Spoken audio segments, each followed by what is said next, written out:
श्री हनुमान बेनीवाल जी।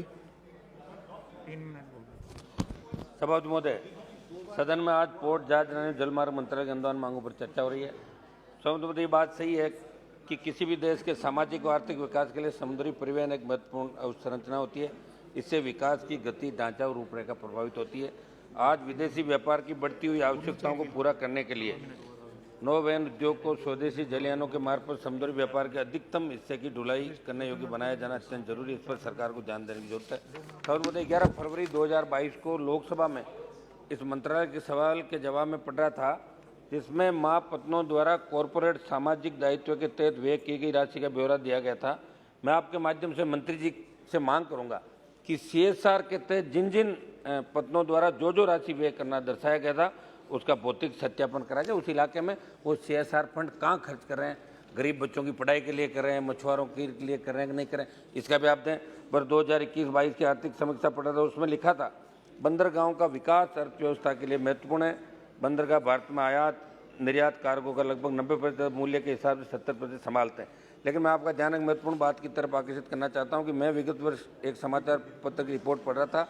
उसमें लिखा था कि कंटेनर कार्गो ले जाने वाले बड़े विदेशी जहाज माल की लोडिंग और अनलोडिंग में कठिनाइयों के कारण भीड़ भाड़ वाले भारतीय बंदरगाहों से बच रहे हैं। मैं बात इसलिए कह रहा हूं कि हमें हमारे देश के पत्तनों की कार्गो संचालन क्षमता को और अधिक बढ़ाना होगा।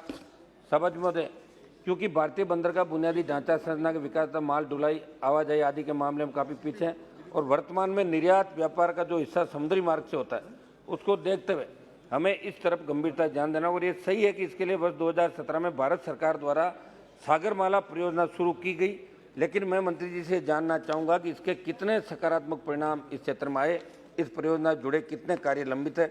मुझे उम्मीद है कि आप जब जवाब देंगे तो जरूर इस बात को बताएंगे। आज जब आप ये मान रहे हैं कि वर्तमान समय में वैश्विक समुद्री व्यापार की महत्ता बढ़ रही है और अकेले हिंद महासागर द्वारा दुनिया के तेल व्यापार का 2/3 हिस्सा संचालित किया जाता है, कंटेनर द्वारा तकरीबन 50% व्यापार हिंद महासागर द्वारा होता था। आने वाले दिनों में इसके बढ़ने की संभावना। इस सब को लेकर आपने सागरमाला योजना लेकर आई। इसमें सरकार ये कह रही है कि योजना के क्रियान्वयन से 1 करोड़ नए रोजगार सृजन होने की संभावना है, समझ जिसमें 40 लाख प्रत्यक्ष रोजगार सृजित होंगे। ऐसे मंत्री जी से ये जानना चाहता हूँ कि अब तक कितने लोगों को आपके दावे के क्रम में रोजगार दिया जा चुका है, ताकि देश की जनता ये जान सके। मंत्री जी, सागरमाला परियोजना के अंतर्गत जैसलमेर से कांडला बंदरगाह तक रेलवे लाइन हेतु राजस्थान की सरकार ने जमीन दी है नहीं, यदि दे दी है तो उसके बाद विभाग ने इस परियोजना को आगे बढ़ाने के क्या क्या कदम उठाए, उसका विवरण आप जरूर दें। सभापति महोदय, जालोर के अंदर सरकार की एक घोषणा थी कि जालोर में एक इनलैंड शिपिंग पोर्ट प्रस्तावित था, जिसमें पश्चिमी राजस्थान में आर्थिक विकास होता, लेकिन ये कागजों के अंदर ही रह गया। मेरी सरकार से मांग है कि इसे जल्द से जल्द आप बनाएं, जिससे एक मिनट साहब, जिससे जालोर, बाड़मेर, नागौर, सिरोही और आप जितना भी इलाका है वो इनको इसलिए करता है कि इनको बड़ा अनुभव है मंत्री जी को, इनकी तरफ इसलिए करता, तो जिससे वहाँ पे विकास हो सके और लाइमस्टोन, जिससे लाइमस्टोन, जिप्सम, सीमेंट फैक्ट्रियाँ बाड़मेर, जालोर इन जिलों के अंदर लग सके। सभापति महोदय, हाल ही में देश के एक प्रमुख समाचार पर राजस्थान पत्रिका में बंदरगाहों पर कल पुर्जों की कमी का जिक्र आया था, इस पर भी सरकार ध्यान दे।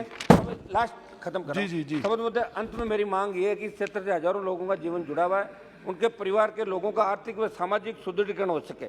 इस शिपिंग के क्षेत्र में सरकारी नौकरियों का नया अवसर कैसे सर्जित हो सके, समुद्र में जो प्रदूषण है उसको कैसे कम किया जा सके, उसके लिए सरकार को गंभीरता से ध्यान देने की आवश्यकता है। धन्यवाद।